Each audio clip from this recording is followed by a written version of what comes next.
Donc, ce que je vais vous présenter là au travers ce 45 minutes là, c'est un peu un condensé de ce que je peux vous présenter sur le séchage.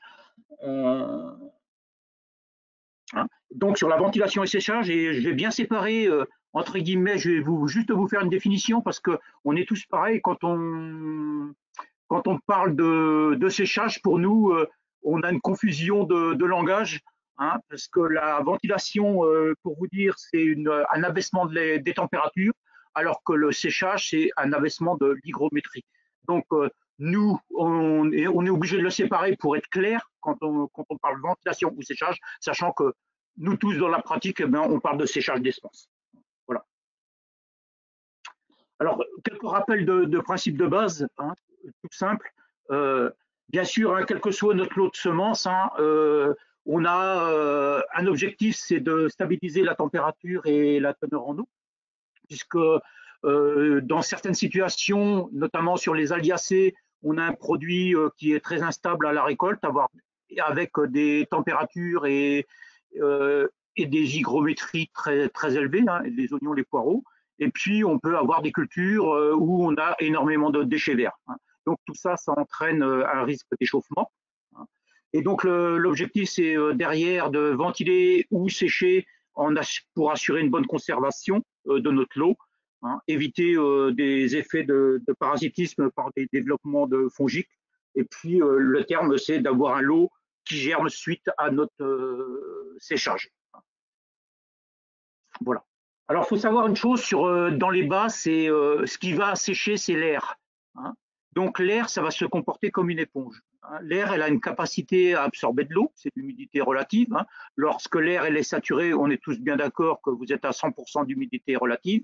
Donc, bien entendu, le pouvoir séchant, il est nul, hein. Il faut savoir que dans la cube bio, vous trouvez, à chaque fois que vous allez remonter la température de 1 degré, vous allez augmenter le pouvoir évaporant de l'air de 0,25 grammes par mètre cube d'air pulsé. Et en général, vous allez abaisser l'humidité relative de 4 à 5%. Voilà. Ça, c'est des choses en base qu'il faut savoir dans la conduite du séchoir. Alors, pour vous donner un exemple, tout simplement sur le pouvoir séchant de l'air, hein, je vous ai épargné les courbes qu'on avait fait sur les oignons il y a 4-5 ans. On avait mené 3 ou 4 années d'études sur le séchage des ombelles d'oignons avec des belles courbes, mais là, je m'abstiens de vous les présenter. Il faut savoir qu'à 20 degrés, 1 kg d'air, il contient presque 15 grammes de vapeur d'eau, hein. Donc, quand il est à 15 grammes de vapeur d'eau, son niveau de saturation est à 5%. Si vous avez une augmentation de la température à 30 degrés, hein, là, vous le retrouvez dans des abacs. 1 kg d'air, il peut contenir jusqu'à un peu plus de 27 grammes de vapeur d'eau. Donc, l'élévation de la température, ça lui a permis d'absorber ces grammes d'eau supplémentaires. Donc, c'est du b.a.-ba, mais globalement, vous avez augmenté, pardon, vous avez baissé son humidité relative qui devient non plus 100% mais 54%. Et donc, en pratique, c'est comme ça que vous arrivez à augmenter le pouvoir séchant de l'air.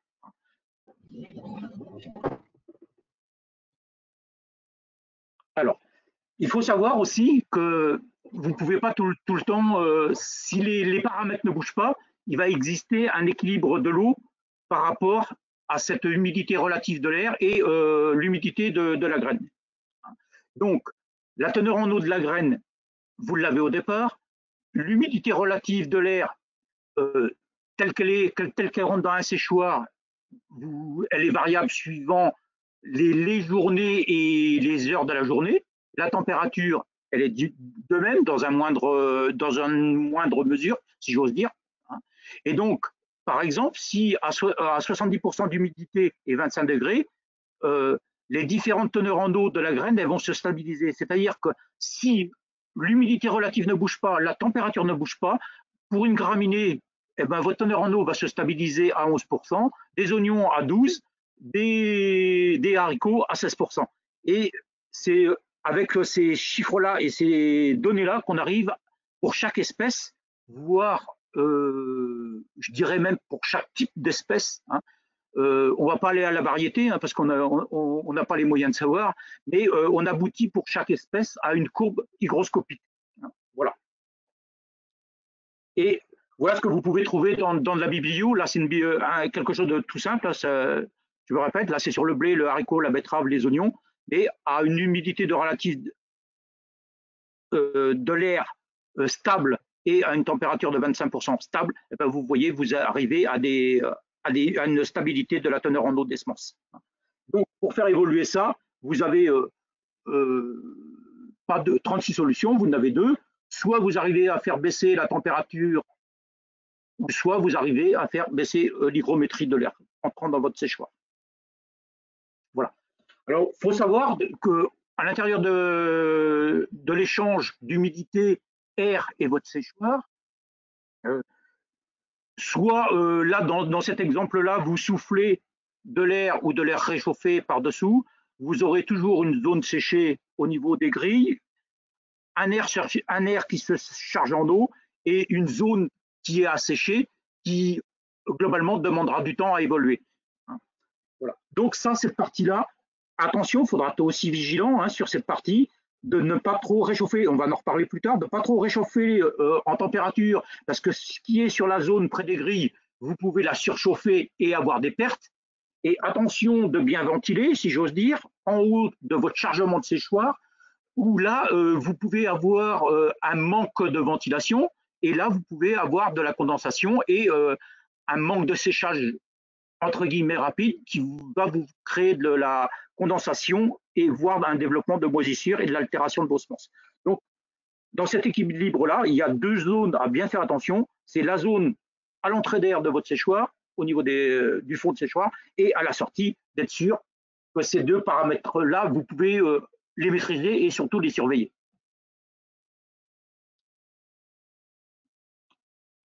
Alors, dans la conception de l'installation, je l'ai mis comme ça d'ordre général, hein, se poser les bonnes questions pour éviter les erreurs techniques. Hein. Avoir un séchoir qui ne marche pas, c'est quand même quelque chose de préjudiciable avec des conséquences énormes, hein, autant techniques que financières.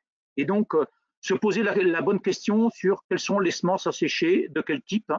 Bien sûr, hein, je vous parlais au départ des aliacées, hein, que ce soit les oignons ou poireaux, qu'on récolte aujourd'hui à plus de 50% mécaniquement, avec des teneurs en eau importantes hein, de la tige et de l'ombelle. Vous avez ce qui apparaît aujourd'hui depuis l'arrêt du diquat, c'est qu'on pratique de plus en plus le drainage et donc là on va vers des récoltes de semences à la reprise qui sont presque aux normes et donc là vous aurez plus besoin entre guillemets de baisser l'humidité relative mais surtout de baisser la température. Voilà. Et le volume, y réfléchir hein, par rapport à vos surfaces de production de semences que vous faites. Hein. On y reviendra sur les volumes des espèces hein, à prendre en compte tout à l'heure dans un tableau. Savoir s'il y a des équipements déjà présents, hein, parce que ça peut être l'agrandissement d'un séchoir, ça peut être du matériel qui a, faut être honnête, 30 ans d'âge. On a beaucoup parlé il y a quelques années des séchoirs à tabac qui étaient réutilisables. Hein, bon, voilà, c'est de voir comment on peut réutiliser ces ventilos qui datent mais qui fonctionnent encore très bien. Bien savoir si dans les objectifs vous aurez d'autres produits que les semences à sécher. Je parle notamment là dans le sud, dans notre région, de plus en plus des plantes aromatiques. Et là, il faudra faire attention parce que vous ne pouvez pas sécher une plante aromatique comme vous séchez une semence d'oignon. C'est-à-dire que nos semences, nous, on peut très bien utiliser un brûleur en direct, alors que si vous êtes sur l'extraction des huiles essentielles pour certaines entreprises, attention aux brûleurs qui sont à combustion directe. C'est pas toléré. Et donc, il faut des brûleurs et avec une combustion indirecte pour avoir la chaleur, mais qui n'est pas les gaz brûlés, si j'ose dire. Voilà. Dans votre séchoir aussi, dans la construction, de bien prévoir aussi quelles évolutions pour l'avenir, hein, c'est-à-dire que, bon, sans parler d'exagération, mais d'essayer d'anticiper l'avenir? Est-ce que vous allez vous spécialiser vers la production de semences? Quelle production et le volume à sécher? Et donc, il en découlera la surface de construction de l'installation de séchage. Après, bien sûr, on le voit, hein, c'est soit des projets individuels, soit des projets collectifs. C'est une approche totalement différente et avec des performances de matériel qui sont totalement différentes.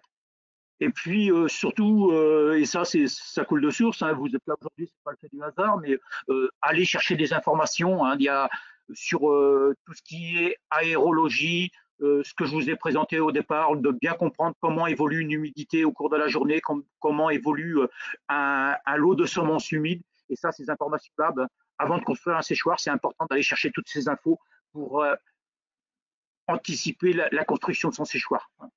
Voilà. Alors, dans le séchage, si on revient à nos cultures de porte-graines, hein, bien sûr, on a deux catégories. Hein, moi, j'en vois pas d'autres. Hein. C'est nos séchages des semences avec nos espèces qu'on connaît, hein, que ça aille des grandes cultures, tournesol colza, à nos espèces plus particulières, hein, avec des mises au séchoir à des humidités totalement différentes.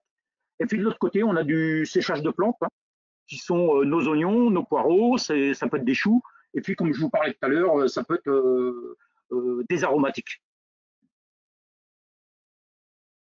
Donc ça c'est important, hein, en suivant la catégorie, vous ne serez pas sur le même volume de votre séchoir. Alors, j'ai un problème là, je vais essayer de décaler ça.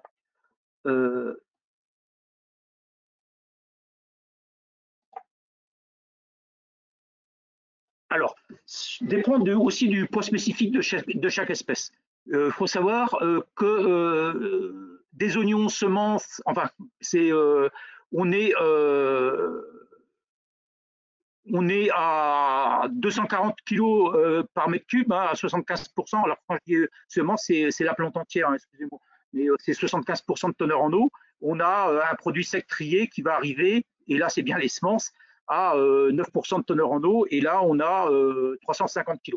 Bon, c'est pas trop ces espèces-là qui vont nous gêner. Et attention quand vous allez faire en bas là des pois ou des haricots, hein, attention, si vous faites des bennes séchantes, des faux fonds de bennes séchantes, des choses comme ça, c'est qu'on est sur des poids mètres cubes très importants, 750 kg. Sur des pois, ça arrive, hein, des radis, des choux, on est sur des 500 kg. Donc, attention à la construction que vous allez faire, surtout avec les faux fonds. Voilà.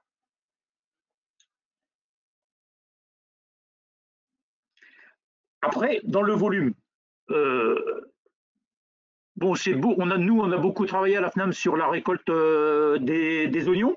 Hein. Alors, il faut savoir que si vous êtes sur une récolte manuelle d'ombelles d'oignons ou de poireaux, vous serez sur un poids brut spécifique, hein, de 250 kg, comme je vous ai dit.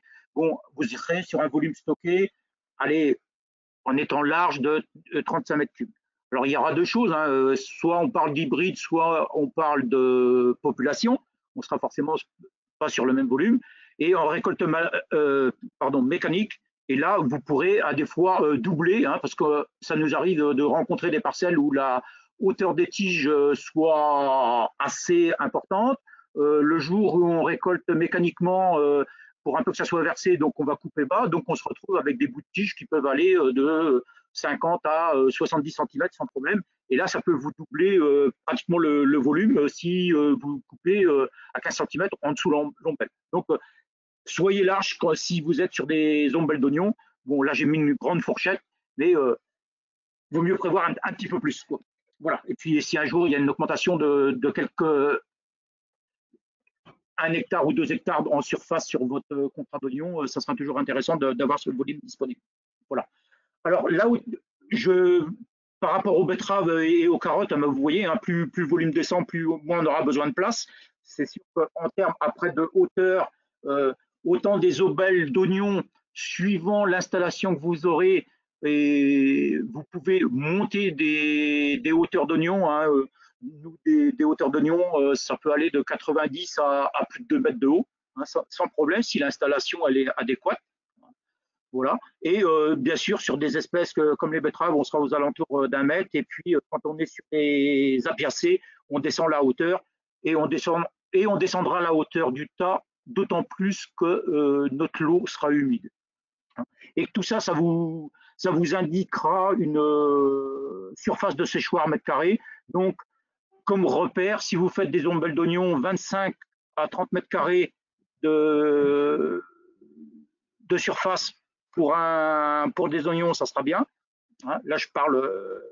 Et pour après, pour les autres espèces, j'ai un problème avec ça, qui m'embête. Pour les autres espèces, on diminue vraiment le besoin de surface. Hein. Et c'est pour ça que pour les apiacées, souvent, on se retrouve dans des bennes, hein, tout simplement. Voilà. J'ai un truc qui me gêne. Voilà. Excusez-moi, je suis embêté avec un truc qui me bouche la vue, là. Voilà. Alors, il faut savoir aussi, dans vos espèces que vous allez produire, que vous avez, hein, ce que je vous ai mis en gras, hein, c'est, je vous ai pris des surfaces comme ça, hein, de 2 hectares d'oignons, 6-9 hectares de raisin anglais, 2 hectares de carottes. Ce qui est important, c'est que je vous ai mis un rendement en face, un poids et puis une humidité initiale. Et si vous refaites le calcul, hein, autant quand on est sur des espèces où globalement on n'est pas sur des forts taux d'humidité, le volume par rapport à la surface, hein, vous voyez, 6 hectares, ça fait un peu plus d'1,5 m3. Quand vous êtes sur des oignons, hein, sur 2 hectares d'oignons, il faut savoir que vous avez quand même 21 m3 d'eau à faire évaporer pour arriver aux normes, sachant que vous démarrez à 75 d'humidité et vous arrivez à 9% d'humidité. Donc il faut le savoir, hein, c'est un gros volume d'eau à enlever. Voilà.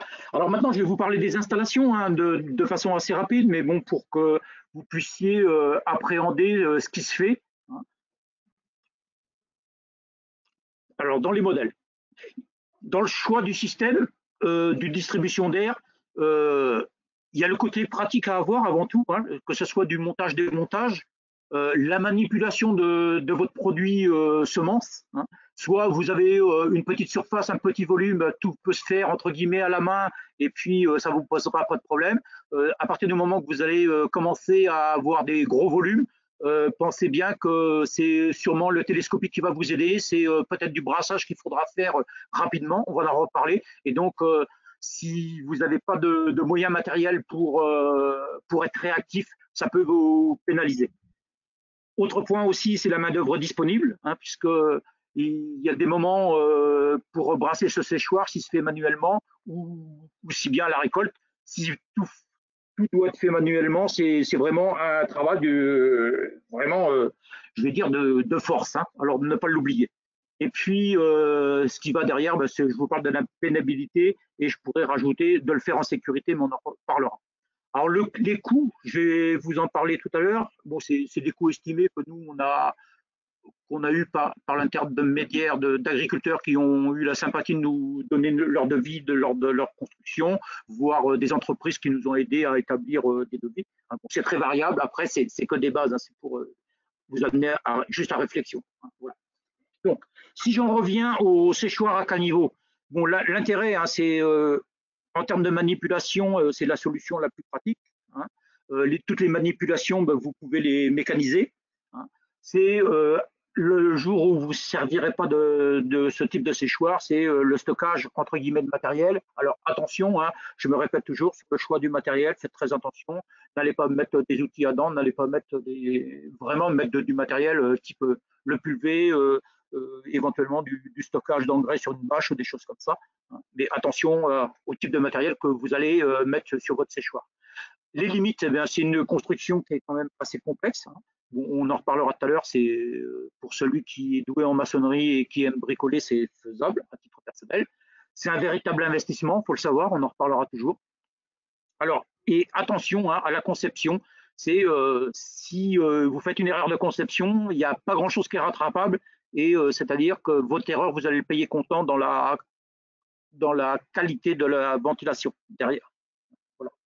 Et là, je vous ai mis un petit détail hein, qui qui a son importance malgré tout. Quand vous faites des grands séchoirs, comme vous avez sur la diapo de gauche, prévoyez sur une installation comme ça de mettre des trous pour faire du bardage amovible, si j'ose dire.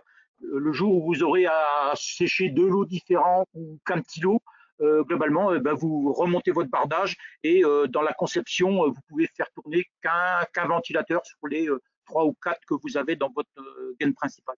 Donc, prévoyez la construction, prévoyez ces trous, essayez de bien anticiper les situations que vous pourrez rencontrer au cours de vos productions de semences.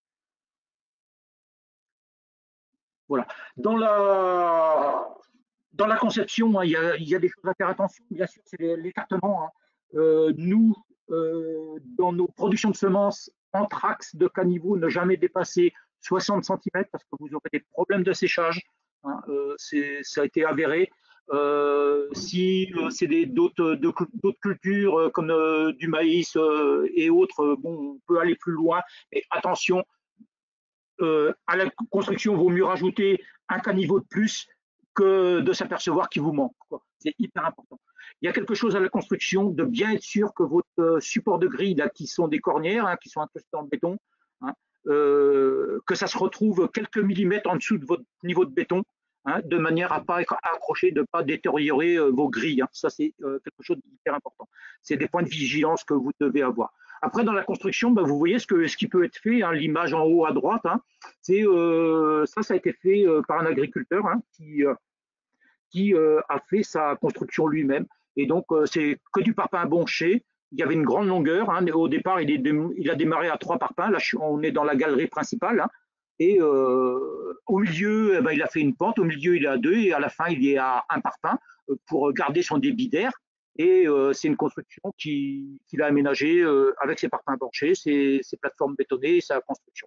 Voilà. Donc, si vous maîtrisez la maçonnerie et les cotes, c'est quelque chose que vous pouvez faire. Donc, quand vous avez un hangar en construction, on voit si vous avez des projets comme ça, essayez d'y penser, de dire est-ce que mon hangar peut me servir à faire un séchoir? Est-ce que ce n'est pas la belle opportunité au lieu de bétonner toute la plateforme, de réserver une place pour installer un séchoir. Voilà. Et il y a quelque chose d'autre que je voulais vous dire au sujet des grilles. Là, pour ce type de séchoir, pour nos productions de semences, vous avez 2 types de grilles. Vous avez des types de grilles à type persienne qu'on appelle, ou qui vous évacuent l'air de manière un peu latérale, à 45 degrés. Et puis, vous avez d'autres grilles qui sont à trous ronds. Et méfiez-vous des grilles à trous ronds, si j'ose dire, parce que vous allez avoir une évacuation de l'air verticale. Et sur des lots très humides, vous pouvez avoir la partie qui est sur le béton, là, sur la photo de gauche, où ça sera mal séché en bas. Alors, de préférence, et dans la pratique, utiliser des grilles type persienne comme ça qui vous évacuent quand même l'air de façon oblique dans votre séchoir. Voilà. Alors, pour une bonne répartition de l'air, c'est ce que je vous disais, essayez de rapprocher les gaines, vous aurez un meilleur séchoir. Des sections importantes de la gaine principale, au minimum toujours supérieures au diamètre du ventilateur, puisque c'est bien compréhensible. Si vous avez un ventilateur d'un diamètre à des fois de 1,10 m, ça peut arriver, si possible, ne pas lui couper déjà l'air par un obstacle de plafond de galerie principale qui engendrerait des turbulences, d'où une perte d'énergie. Voilà, il faut le savoir. Alors après, dans le couloir technique, enfin ce que j'appelle la galerie, alors si vous avez plusieurs ventilateurs comme ce type d'installation, vous voyez, c'est vraiment un couloir hauteur d'homme, avec des ventilateurs qui sont positionnés par le dessus, et ce qui se fait de plus en plus, ça permet une bonne distribution d'air. Et puis après, sur la droite, là en bas à droite, je ne sais pas si vous le percevez, vous avez le départ des caniveaux. Et là aussi, vous pouvez aménager, comme je vous le disais au départ, vous pouvez segmenter votre séchoir. Et là, vous pouvez très bien installer des grilles à baïonnettes qui vous permet de fermer une partie de votre séchoir parce que vous ne l'utilisez pas et de faire fonctionner qu'une partie de votre galerie principale. Voilà. c'est des choses qu'il faut réfléchir. Voilà. Alors, les séchoirs, vous avez aussi l'autre technique, hein, c'est de poser des gaines au sol. Hein. Alors là, c'est des gaines en ferraille avec des grilles à trous ronds. Ça peut être très bien, ce qu'on entend beaucoup parler des drains routiers, hein, coupés par la moitié. Ça marche très très bien. C'est une solution qui a l'avantage d'être très simple, très économique. Ça marche très très bien. Hein. Après, la limite, ben, c'est la ventilation, hein, puisque globalement, quand vous allez décharger votre séchoir, il faudra être très très vigilant à pas, si j'ose dire, crocheter ses gaines. Et puis, c'est de la manipulation au fur et à mesure que vous videz votre séchoir. Voilà. Ce qu'il existe, je vous fais voir tout ce qu'il existe. Hein. Après, moi, je suis là pour vous montrer des choses. Après, quand c'est un esprit critique, c'est pas un esprit critique sur le matériel, c'est un esprit critique par rapport à notre besoin de semencier. Il existe des gaines télescopiques comme ça. Alors, ça marche très très bien. Après, attention au vieillissement parce que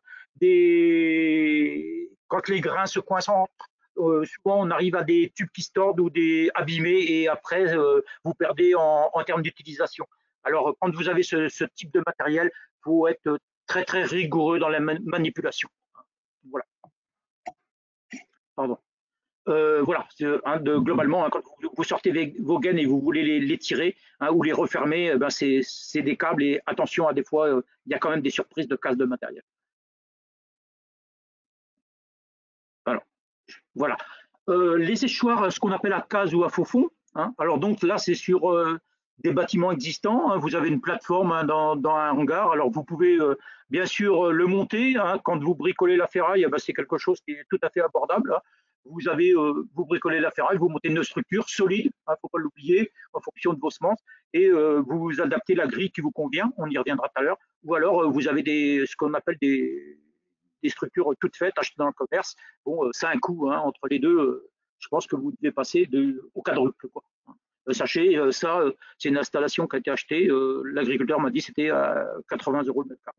Et puis après, il y a le séchoir d'opportunité, si j'ose dire. Hein, c'est vous n'avez pas assez de place et puis vous avez encore du volume à sécher. Et ben, à des fois, c'est peut-être la solution hein, de mettre des palettes. Hein, et puis, globalement, d'étendre forcément pas très haut hein, et puis de laisser sécher comme ça à l'air libre et de le brasser. Hein, ça peut vous dépanner si c'est la seule solution de dépannage. Voilà. Alors, dans le séchoir à faux fond aussi, là aussi, il faut au moins 70 cm hein, parce que après, il faut aller le nettoyer. Le séchoir à faux fond, s'il est fixe, s'il est démontable, c'est totalement différent. Mais bon, faut pouvoir aller passer dessous, c'est quand même pas mal. Et idéalement, c'est ce que je vous disais tout à l'heure, le diamètre du ventilateur, c'est très bien. Bon, le sol propre bétonné, ben, ça vous permet de tout récupérer les semences qui seront au sol. Alors, dans les termes de grilles perforées, là, il y aurait beaucoup de choses à dire. Hein. Ça, vous retrouverez les détails dans la brochure récolte dont je vous parlais, hein, qui sortira. Bon, on a sur les potagères de 1,5 à 3 mm, et puis les graminées 1,5 à 2. Assurer la solidité, c'est important, hein, parce que trop fin, ben, vous aurez des conséquences de grilles qui vont se tordre.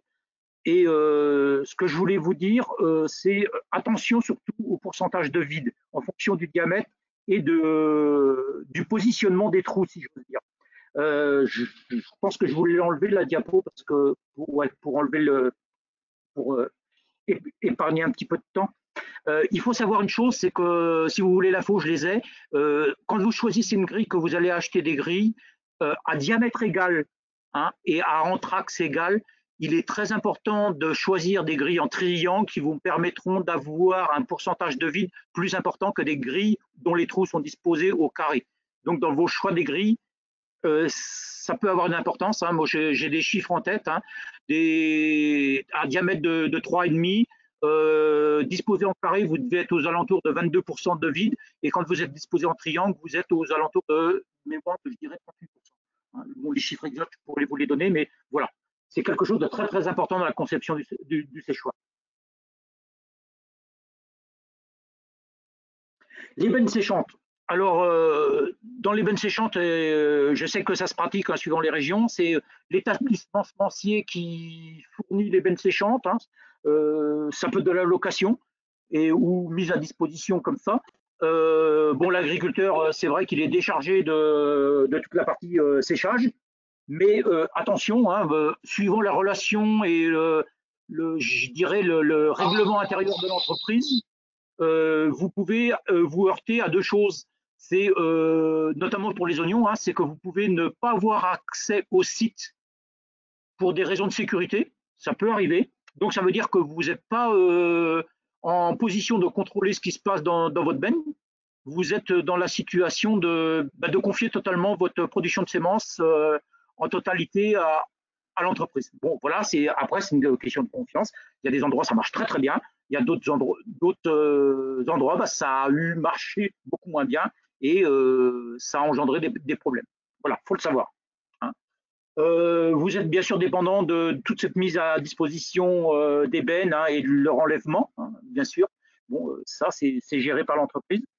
Ce que je vous disais, bah, c'est à un moment donné, vous décidez de plus avoir de contrôle, hein, sur le séchage. Hein.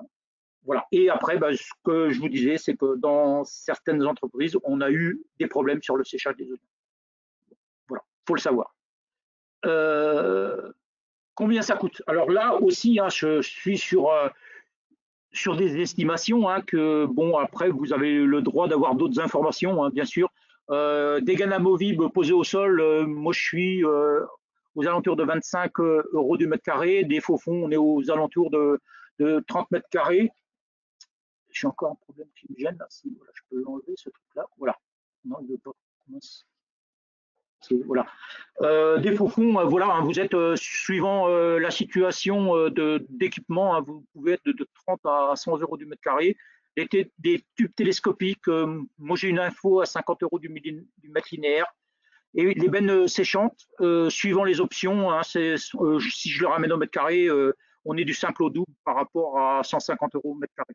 Sachant qu'une benne séchante, pour en avoir commandé une, peut-être pas totalement équipée, on était à un tout petit peu plus de 5 000 euros. Voilà.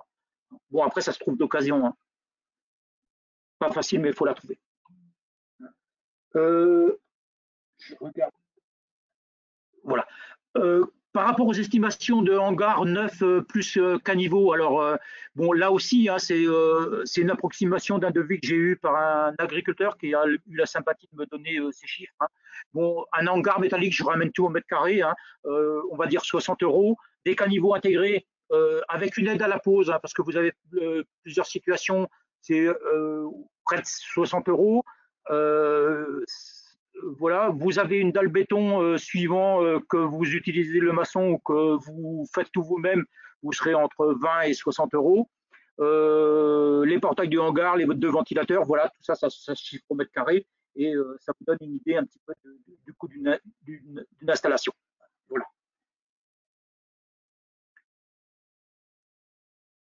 Alors, dans le choix du ventilateur, là, je vous ai mis volontairement ce qu'il y a dans ce qu'on entend ventilateur.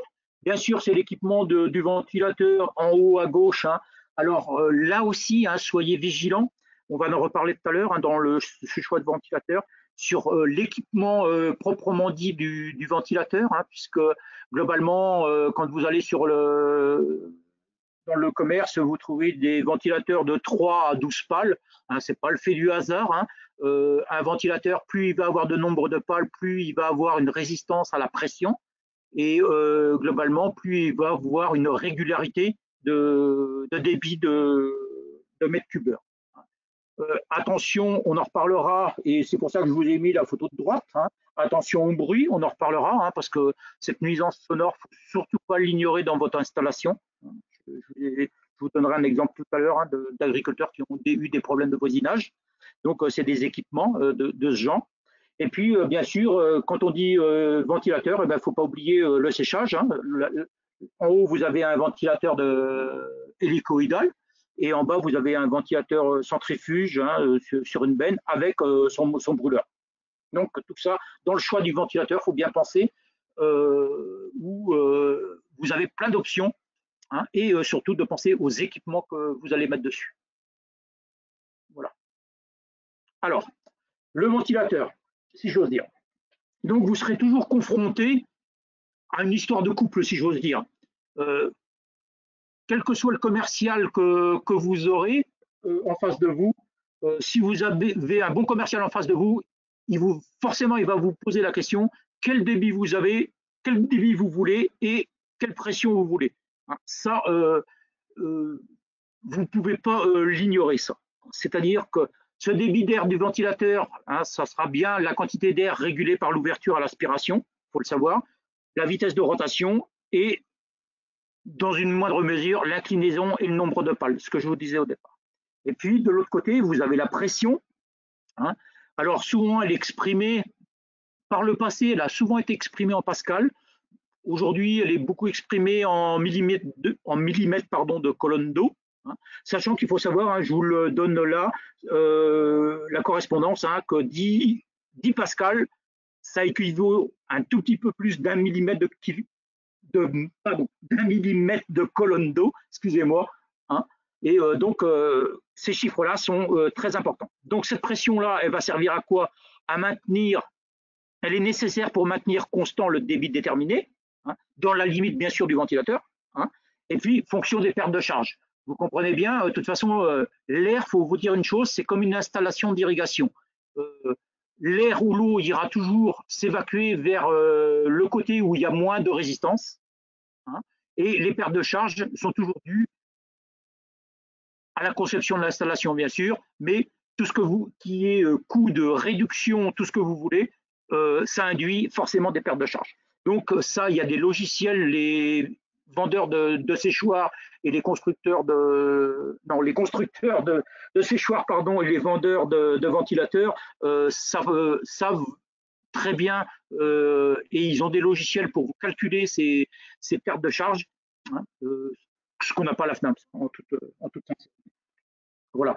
Et puis il y a quelque chose dans votre ventilateur qu'il ne faut pas oublier, que je vous ai déjà parlé, c'est bien le niveau sonore, parce que ça, quand tout va bien avec le voisinage, ça va très très bien, mais ça peut vite dégénérer, croyez-moi.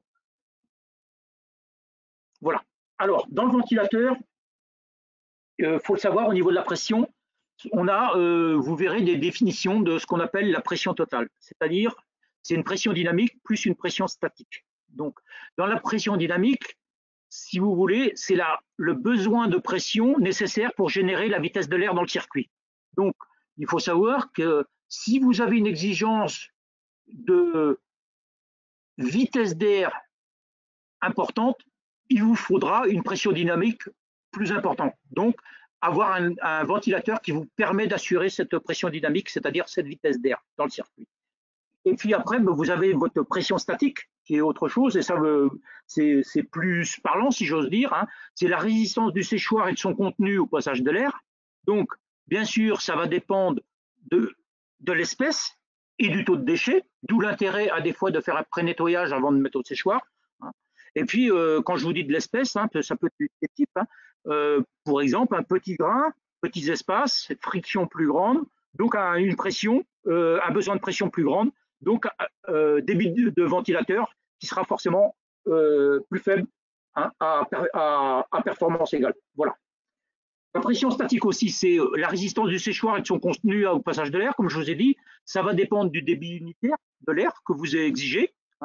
Alors, il faut savoir une chose, c'est que si votre débit d'air, vous voulez l'augmenter, la vitesse d'écoulement et la friction, elle est accrue. Pour exemple, si vous doublez le débit d'air dans votre séchoir, on fait plus que de doubler la pression. Ça, c'est des bases de pression d'air que vous retrouvez, c'est des bases physiques que vous pouvez retrouver dans des documents spécialisés. Vous retrouvez tous ces renseignements-là. Et puis, ça va dépendre de l'épaisseur du tas. Il faut savoir une chose, c'est que si vous doublez l'épaisseur, pour un même débit unitaire toujours, on fera plus que quadrupler la pression statique. Donc, à un moment donné, il faut savoir une chose, c'est de connaître bien vos débits de ventilateur, vos pressions que vous pouvez avoir acceptables sur vos ventilateurs, et puis la hauteur du tas, puisque à un moment donné, vous pourrez ventiler, mais si vous êtes trop haut, votre ventilateur il n'arrivera pas à faire passer l'air au travers de la totalité de votre tas. Donc, quelque chose à étudier de près. Alors, quelle puissance de ventilateur, hein, ça dépend du débit spécifique recherché. Alors, par les études passées, et puis ce qu'on a pu voir comme installation aujourd'hui, par rapport à des carottes, radis, persil, quand vous serez sur un débit d'air de 300 à 500 mètres cubes d'air par heure par mètre cube de produit, vous serez bien avec des pressions de colonne de 30 à 40 mm. Des betteraves, vous êtes à peu près dans le même bord d'idée, mais comme vous voyez bien, des betteraves, il y a moins de pression que des carottes ou des persils, hein, et donc vous pouvez accepter une diminution de pression. Et puis les ombelles d'oignons, et là, vous avez un volume, hein, assez important. Donc nous, on est calé sur 500 mètres cubes de débit d'air par heure par mètre cube de produit. Jusqu'à présent, on ne s'est pas trompé, hein, et sur des pressions aller de 25 à aller 35 mm de colonne d'eau. Voilà, si vous avez ça comme repère, je pense que votre installation, je ne vois pas où vous pouvez avoir des problèmes. Voilà. Alors, il y a quelque chose dans la conception de votre séchoir à faux fond, là, ou voire dans une benne séchante qui est important à prendre en compte sur la régularité de la répartition de l'air. Forcément, à gauche, là en haut, l'image de gauche, vous avez votre ventilateur. Si vous soufflez comme ça directement, vous pouvez avoir des problèmes, ce qu'on appelle de zones de dépression et de turbulence, hein. Et donc là, vous allez avoir à la sortie de votre ventilateur une zone de dépression, surtout dans les bonnes séchantes, où à la base, au plus près du ventilateur, vous allez mal sécher, et à l'opposé, vous allez avoir une zone de surpression, où là, vous allez, entre guillemets, sursécher. Alors, il y a deux moyens pour résolver ça, si j'ose dire. Soit vous utilisez un système de diffuseur qui vous répartit l'air, hein, pas évident, hein, mais ça a son effet, hein, mais pas évident à calculer, hein. Bon, les entreprises spécialisées savent très bien le faire. En profil, vous voyez ce qui se passe, ce que je vous disais, une zone surséchée, une zone surséchée par le ventilo, hein, une zone mal séchée, et c'est d'autant plus important, c'est quand vous réchauffez pas l'air, quoi, hein. Donc la zone mal séchée, ça peut vite tourner à la catastrophe, à la moisissure. Donc il y a des choses qui peuvent être faites sur des bennes comme ça, c'est soit de mettre des volets à l'intérieur du faux fond, et dans les séchoirs à faux fond, c'est de mettre un rang de parpaing ou deux pour obliger l'air à remonter de suite. Et l'autre point de vigilance que vous pourrez vérifier vous-même, hein, sur vos séchoirs, c'est dans un séchoir, charger le moins à l'avant, c'est-à-dire auprès du ventilateur, et charger plus le fond de votre séchoir. Je vois sur les oignons, hein, au séchage des ombelles d'oignons, globalement, si ici devant on est à 1,20 m, hein, ou voire à 2 mètres, hein, et ici on va monter 50 cm de plus au fond du séchoir, et ça se passe relativement très bien dans de types de séchoirs comme ça. Donc toujours sécher et charger plus à l'opposé des ventilateurs. Pardon. Alors, je regarde au niveau du temps. Voilà. Chargement du séchoir, hein, toujours au godet ou au manuel, c'est niveler le tas le plus homogène possible et remplir le plus à l'opposé du ventilo, comme je vous disais. Il y a une chose qui est importante, c'est surtout ne pas vider directement dans les séchoirs. S'il y a une erreur que vous ferez toujours, c'est sur un séchoir à caniveau, c'est de vider la benne qu'au champ. C'est une catastrophe parce que votre benne, elle s'est forcément tassée. Donc vous allez mettre une masse dans votre séchoir et vous allez avoir une irrégularité de séchoir. Et comme je vous disais, l'air va passer par l'endroit où il y a le moins de résistance. Donc vous peinez sur une plateforme à côté et vous rechargez soit manuellement si c'est un tout petit volume, soit vous rechargez au télescopique de façon à avoir un tas le plus homogène possible. C'est hyper important. Alors, je vais y arriver. Voilà. Alors, la ventilation. Hein, ventiler l'air ambiant, bien sûr, hein, parce que le premier hein, c'est bien pour ça qu'au départ, je vous ai différencié la ventilation du séchage. Donc, en premier lieu, hein, même si vous n'avez pas tout récolté, hein, de votre parcelle, et dès qu'une benne elle est pleine, c'est une benne ou une partie du séchoir, il est hyper important de ventiler tout de suite pour baisser la température. Ça, c'est quelque chose de primordial puisque vous êtes en pleine récolte au mois de juillet-août. Hein. Des fois, on récolte sur des chaleurs qui sont de plus de 35 degrés, voire 40, hein, surtout en ce moment. Et donc, l'important, c'est de baisser la température puisque vous aurez toujours une altération de la graine très, très vite par la température. Et puis après, de ventiler aux meilleures heures de la journée, hein, en chauffant l'air si nécessaire parce que l'hygrométrie n'est pas là. Alors là aussi, même l'été, il faut savoir, hein, le matin, hein, quand vous allez ventiler pendant 2 ou 5 jours en continu pour abaisser la température et évacuer l'eau au maximum, quand je dis l'eau, façon de dire, l'humidité importante, après, vous pouvez vous permettre de ventiler que pendant les heures où l'humidité relative est en dessous de 70%, hein, puisque là, vous allez avoir un pouvoir séchant. Alors, méfiez-vous hein, des démarrages de ventilo, même en plein été, vers 10 heures le matin, ou voire même vers midi, hein, parce qu'à des fois, vous pouvez avoir des hygrométries qui sont encore supérieures à 70%. Donc, dans la conduite à l'air ambiant, si j'ose dire, ayez un moyen de contrôle de l'air ambiant hein, que vous allez rentrer. L'idéal, c'est d'avoir une sonde qui a la capacité d'enregistrer cette humidité et qui a la capacité de vous déclencher votre ventilateur. Et là, ça vous évite bien des soucis. Et cette humidité relative, hein, on a fait des courbes, nous, hein, on a posé des sondes hein, à l'extérieur et dans les séchoirs. Et ben, souvent, votre ventilateur, c'est bien de le démarrer que vers 13 heures. Et puis, vous pouvez le faire tourner jusqu'à 22 heures, 23 heures la nuit, où l'hygrométrie, elle est faible, et surtout pas le matin. Voilà. Et puis, surtout, respecter les températures maxi hein, dans l'eau. Alors, 38, je dirais 38 degrés pardon, pour les fourragères, ça passe bien. 35% pour les potagères. Attention aux haricots, je dirais ne pas dépasser 30 degrés.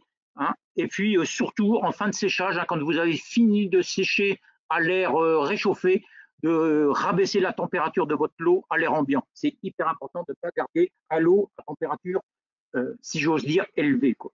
Voilà. Pardon, il manque quelque chose là. Voilà. Alors, la ventilation à l'air ambiant, ça peut se faire hein, sans problème. Hein, si vous n'avez pas de contraintes vis-à-vis de la durée du séchage ou des conditions climatiques, hein, ou que vous n'ayez pas besoin de votre séchoir. Hein, c'est une ventilation qui peut très bien se faire hein, pendant 3 semaines. On sèche des oignons pendant 3 semaines sans problème. Si possible, en fonction du volume, essayez de limiter la hauteur du tas, ça sera d'autant plus facile à sécher. Hein. Couper la nuit hein, par rapport aux reprises d'humidité. Alors, d'où l'intérêt d'avoir des sondes qui gèrent votre ventilateur. Et puis, ce que je vous disais, hein, attention au contrôle d'humidité, même en plein été, vous avez des variations au cours de la journée. Hein. Et puis, si vous faites que la ventilation à l'air ambiant, forcément, vous économisez le coût de séchage, hein, puisque si vous n'utilisez pas d'énergie, gaz, électricité ou fuel, ça a quand même un coût. Juste pour info, hein, je ne sais pas comment, si vous avez des calculs, nous, dans les coûts de production, on l'avait retrouvé, ce chiffre. Hein, si on fait des calculs de kilowattheure, hein, je vous ai pris juste un exemple juste pour l'info, c'est que si vous avez un ventilo tout à fait classique, hein, en 10 jours de ventilation, 24 heures sur 24, vous pouvez mettre 200 euros de coût d'électricité. Hein. Et là, je ne parle pas du coût d'énergie après. Hein. Voilà. Les brûleurs. Alors, nous, comme je vous disais, on utilise des brûleurs à combustion directe, hein, au gaz, au fuel. Hein. Il est important d'utiliser aussi, si vous pouvez, d'utiliser un hydrostat qui va vous permettre de vous contrôler aussi, de déclencher le brûleur quand il passe au-dessus de 70%. Hein. Et puis, il faut le coupler avec un temporisateur, c'est hyper important parce que sinon, il n'arrêterait pas de s'enclencher, de se mettre en route et de s'arrêter en fonction de la variation d'hygrométrie. Et sinon, vous pouvez utiliser une horloge tout simple qui vous permet de caler la mise en route de votre brûleur et de votre ventilateur. Voilà. J'ai encore un petit peu de temps, je crois. Donc, l'humidité, c'est bien simple, hein, entre guillemets en théorie, hein, c'est moins facile en pratique, mais plus vous serez humide, moins faudra chauffer votre lot. Hein, et plus vous allez vers si vous avez plus que quelques points gagnés, vous pouvez vous permettre de réchauffer plus la température. Sachant que nous, on est aux alentours de 20%, comme je vous disais, peut-être aux alentours de 35-38%, vous serez bien dans votre séchoir pour les. Voilà. Une surveillance quotidienne, hein, ça c'est hyper important. Et si jamais vous avez un problème, hein, je vais vite, mais si jamais vous avez un problème, vous arrêtez votre séchoir, un quart d'heure après, vous le mettez en route. Et si jamais ça sent mauvais, une odeur de moisi, surtout, il faut défaire le tas, c'est de le sortir, le brasser et de réhomogénéiser pour que vous n'altérez pas la faculté germinative. Voilà. Et l'arrêt du séchoir, eh bien sûr, hein, c'est un tas affaissé, des produits brisants quand on parle d'oignon, une semence qui est aux normes, vous pouvez la contrôler. Hein. Et puis, bien sûr, hein, c'est de surveiller quand même et de toujours surveiller votre lot jusqu'au départ. Voilà. L'acoustique, hein, je vais aller vers l'acoustique. Il faut savoir une chose, c'est que je vais vous mettre dans une situation, pardon, qui était du côté de Castelnaudary, hein, où le relationnel, bah, tout se passait bien. Et l'agriculteur a eu l'idée, par son besoin de son métier, de construire son séchoir. Donc, vous voyez, un bel environnement avec des voisins bien sympas, une crête, l'environnement qui va bien. Hein. Et puis, la construction du séchoir, les ventilateurs. Entre la maison secondaire et le séchoir, il y avait 125 mètres. Voilà, hein, une situation tout à fait classique que vous pouvez rencontrer sur vos exploitations. Un bruit ambiant, eh ben, vous voyez, hein, on l'avait mesuré, nous, et tout se passait bien, hein, aux alentours de 40 décibels, c'est-à-dire que c'est le chuchotement de gens qui font la conversation, c'est les feuilles qui bruissent, quoi, tout simplement. Hein. Voilà, pas de bruit. Et puis, globalement, bah, voilà ce qui va se passer quand l'agriculteur va mettre son séchoir en route. Hein. C'est-à-dire, vous êtes à râler ventilateur. Là, il y avait 4 ventilateurs, alors c'est 92 décibels. Je vous parlerai après, on avait mis des obstacles de ballots de paille. Derrière les ballots de paille, on avait quand même 68 décibels. Et par contre, on avait un voisin hein, qui était passé à près de 50 décibels, 45-50 décibels. Et là, ça commençait à râler sérieusement qu'il y avait une gêne. Et il faut le savoir, je vais vous présenter ça comme ça. À partir du moment que vous générez du bruit, hein, tout le monde comprend votre activité, mais à partir du moment où vous générez du bruit, c'est-à-dire que vous êtes en nuisance sonore. Et là, les voisins, à des fois, ils ne supportent pas. Alors, il faut savoir une chose. Là, je vous fais ce qui est la base de la législation nationale. C'est un niveau de bruit d'ambiant dans les zones à émergence réglementée. Hein. Alors donc, vous êtes dans la période de 7-22 heures, vous ne devez pas dépasser plus de 6 décibels. Hein. Si le bruit ambiant est entre 35 et 45 décibels, s'il est supérieur, ça sera 5 décibels. Et la nuit, vous ne devez pas dépasser 4 décibels ou 3 décibels si c'est supérieur à 45 décibels. Donc après, ça, il peut y avoir un arrêté préfectoral et il peut y avoir un arrêté municipal. Alors attention, parce que quand ça vous tombe dessus, c'est très difficile à gérer. Hein. Il faut savoir une chose, c'est que quand vous additionnez le bruit de 2 ventilateurs, si vos 2 ventilateurs sont identiques, qui ne font pas de différence de bruit, si j'ose dire. La différence entre le ventilateur 1 et le ventilateur 2, c'est 0, c'est-à-dire que vous allez ajouter 3 décibels. Par contre, si vous avez 2 ventilateurs qui s'opposent et que la différence elle peut être de 10 décibels, et là, la différence de bruit entre les deux, de celui qui est le plus élevé, c'est imperceptible. Voilà, c'est ça qu'il faut savoir aussi. Hein. Après, je ne vous dis pas dans votre installation, utilisez un petit ventilateur et un autre qui fait énormément de bruit. Hein, qu'on soit bien d'accord. Voilà. Il y a plein des voisins. Alors, expliquez votre métier, c'est la meilleure des solutions. On l'a fait du côté de Castelnaudary. Hein, on a un souvenir d'avoir été discuté avec des Anglais. Hein, mais allez expliquer votre métier, que c'est votre revenu, que c'est important pour votre lot, que c'est votre budget et votre revenu. Voilà. Et puis après, bah, si ça se passe mal, eh ben voilà, hein, ça passe par des contrôles, malheureusement. Alors, il y a des actions correctives. Hein. Sachez une chose, c'est que faut l'anticiper, le bruit. C'est pour ça que je vous disais, méfiez-vous de vos installations, parce que de gérer du bruit à la source, c'est pratiquement impossible. Il faut savoir une chose, c'est pas vos moteurs électriques qui font du bruit, c'est le flux d'air. Voilà. Alors donc, je vous parlais, c'est gérer le bruit par des choses mobiles au départ. Ne faites aucun investissement au départ. Essayez de voir comment vous pourrez gérer le bruit. Hein. Alors, des ballots de paille, c'est très bien parce que vous pouvez les manipuler comme vous voulez. Hein. Et puis, il faut savoir une chose, c'est surtout pas l'ignorer, comme je vous disais. Le choix du ventilateur, il y a des marques de ventilos où, par leur conception, font moins de bruit. Vous pouvez gagner 3 décibels. Vous ajoutez des pales, vous pouvez encore gagner 3 décibels. Vous installez sur des cylindres black, vous pouvez encore gagner 2 décibels. Vous installez un variateur, vous pouvez encore gagner des décibels. Et puis l'entretien du matériel, hein, tout ce qui est pales fêlées, des roulements qui font du bruit, ça vous diminue des décibels. Sachez une chose, si un voisin vous porte plainte contre vous, vous pouvez très bien vous mettre aux normes, ça va vous coûter cher, et votre voisin entendra toujours du bruit. Sachez une chose, c'est que c'est psychologique à un moment donné. Vous serez au-dessous des normes, vous aurez dépensé beaucoup d'argent, mais il entendra toujours le bruit. Hein, faut le savoir. Alors, il y a une chose que je voulais vous parler, c'est presque la fin. Dans l'installation, vous pouvez avoir des ventilateurs où vous pouvez réduire la vitesse pour baisser le bruit. C'est l'exemple ici à travers un ventilateur à grande vitesse et à petite vitesse, à 2 mètres, 74 et 94 décibels à grande vitesse. Et à 10 mètres, vous voyez, vous baissez à 53 décibels. Ça, c'est le bruit comparé à un bruit ambiant du Gers qui était à 37 décibels. Hein, voilà ce qui peut se passer. Et vous pouvez mettre des filtres acoustiques. Ça coûte très cher, mais quand vous êtes dans un environnement de village qui porte plainte contre vous, ça existe. Ça coûte aussi cher que le ventilateur. Vous positionnez ça sur le ventilateur et vous voyez, hein, là, vous réduisez le bruit. Hein, de 94, on passe à 70 à grande vitesse. Et à petite vitesse, vous passez à 52. Et quand vous êtes à 10 mètres, à petite vitesse avec le filtre acoustique, c'est-à-dire que vous êtes au bruit ambiant de 37 décibels, hein, et vous êtes à 2 décibels au-dessus, c'est-à-dire que vous êtes dans les normes et personne ne peut rien vous dire. Mais c'est un coût. Voilà. Je vous remercie de votre attention. J'ai un peu dépassé le temps, je crois, mais voilà.